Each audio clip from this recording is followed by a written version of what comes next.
environnementale.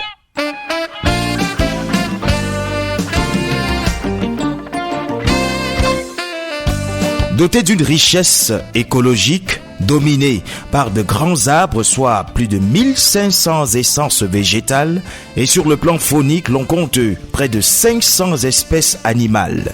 Situé au carrefour de l'Afrique centrale, le Cameroun est un véritable paradis écotouristique. Qu'en est-il réellement sur le terrain ? En tout cas, les données et les constatations réalisées ça et là dressent le tableau d'un riche patrimoine écotouristique sous-exploité. Et pour ce qui est des quelques cas qui subsistent, les pratiques industrielles non respectueuses de la nature s'avèrent être de véritables freins pour l'activité.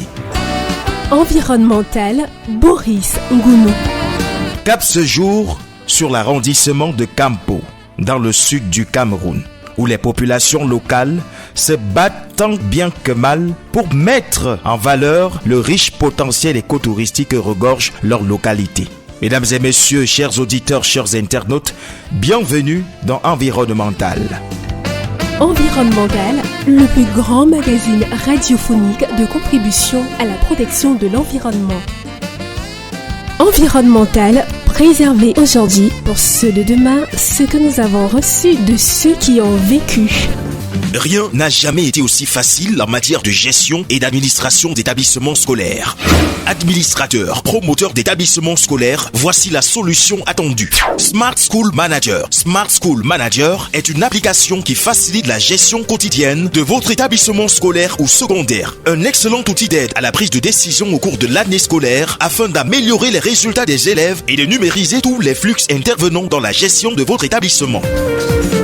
À partir de votre ordinateur ou de votre téléphone portable, où que vous soyez à travers le monde, Smart School Manager facilite le suivi des élèves et des cours, la gestion des bulletins de notes, du personnel, des examens, de l'emploi de temps et de la comptabilité de votre établissement scolaire. Tout y est pour votre succès. Smart School Manager est un outil développé par Genius Tech and Consulting SAL. Contact 695 809 376 et le 670 132 019. Smart School Manager, la technologie au cœur de l'éducation. Dans un classement réalisé en 2018 par le Fonds mondial pour la nature, WWF, le Cameroun occupe le 4e rang africain en matière de biodiversité. Le pays d'Afrique centrale, situé au cœur du bassin du Congo, est une véritable Afrique en miniature, regroupant tous les paysages et la quasi-totalité de la faune et de la végétation africaine. C'est un véritable régal pour les touristes en quête de la nature et des milieux sauvages.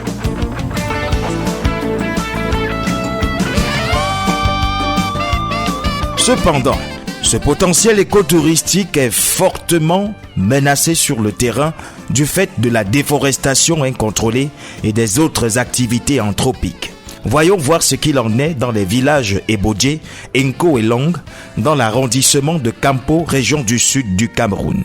Notre reporter Jean-Charles Billot est là, s'y est rendu avec le soutien du Rainforest Journalism Fund et du Pulitzer Center. Ebodje, petit village aux plages sauvages arrosées par les eaux de l'Atlantique.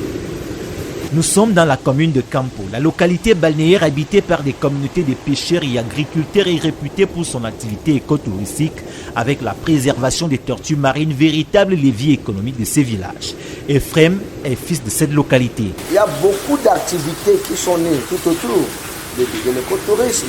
Nous avons le parrainage d'enfants où de nombreux enfants à Ebodje ont bénéficié pour leur éducation, pour leur cursus scolaire, de la maternelle jusqu'à l'université. Le parrainage, le système consiste à récompenser le pêcheur qui a sauvé une tortue en détresse. L'animal récupéré est soigné puis relâché. En retour, le touriste endosse la scolarité d'un enfant de la famille. Un projet flatteur qui a su détourner subtilement les jeunes du coin, jadis forestiers illégaux pour certains, pour se consacrer à la préservation de ces reptiles marins. Djoukun Djongo est le chef du village Ebodje. La tortue a gardé les populations d'ici. nous avons pris à l'état sauvage, on tuait ça, on dissimulait, on mangeait. Et puis maintenant, on comprend que c'est la même tortue qui est la vitrine de ce village pour son développement. Donc nous avons intérêt à protéger ces tortues bec et ongle. À 20 km de là, nous sommes en Coelon, un autre village écotouristique perdu au milieu d'une forêt tropicale. C'est le paradis des Picartates. Cet oiseau d'une espèce rare en Afrique séduit les touristes pour ses pattes longues et sa crèche rouge, explique Théophile et Olama, deux conservateurs de cette richesse. Si les gens partent des États-Unis pour venir chercher à voir seulement avec les yeux le picatate ici, ça veut dire que nous avions une richesse pour nous. Le picatate pour nous est une richesse. Parce qu'on nous a appris que ça veut dire la biodiversité. Les aires à protéger. Les aires en voie de disparition dans le monde. Ici encore, on connaît. C'est pour cela que quand on veut déjà détruire les forêts, on demande au gouvernement quand même. Mais quand vous êtes en train de raser, c'est pourquoi? Point d'interrogation. Depuis la cession par le gouvernement camerounais des vastes hectares de terres aux industriels pour la création des palmeraies et l'annonce d'un projet d'exploitation minière dans la zone, les populations craignent aujourd'hui les répercussions de ces activités sur l'écotourisme et leur impact à long terme sur la vie sociale de la communauté.